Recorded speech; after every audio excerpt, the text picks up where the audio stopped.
आज मला डॉक्टरांनी इतक्या साऱ्या गोळ्या खायला दिल्या. तर नमस्कार मंडळी.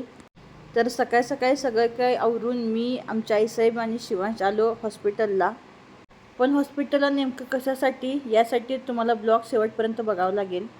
सिव्हिल हॉस्पिटल म्हटलं तर रांगेत थांबून आपला नंबर कधी येतो ह्याची वाट बघावी लागते. तर आम्ही सकाळी लवकर गेलो होतो आणि दुपारपर्यंत आमचा नंबर आला. डॉक्टरांना दाखवलं, त्यांच्या सल्ल्यानुसार एक्सरे काढला आणि गोळ्या दिल्या. तर माझ्या उजव्या बाजूला पाठीपासून बारीक मुंग्या येत होत्या, त्यासाठी आम्ही हॉस्पिटलला आलो होतो. हॉस्पिटलचं काम केलं, त्याच्यानंतर गॅस एजन्सीमध्ये गेलो, आईंचं थोडं काम होतं.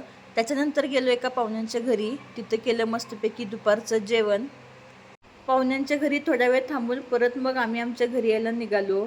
तर माझ्या हाताचं जे काही दुखणं आहे ते अंगातील कॅल्शियमच्या कमतरतेमुळे झाले असं डॉक्टरांनी सांगितलं. त्यानुसार गोळ्या दिल्या. बाईच्या डिलिव्हरीनंतर एक एक करत दुखणं चालू होतं हे मात्र नक्की.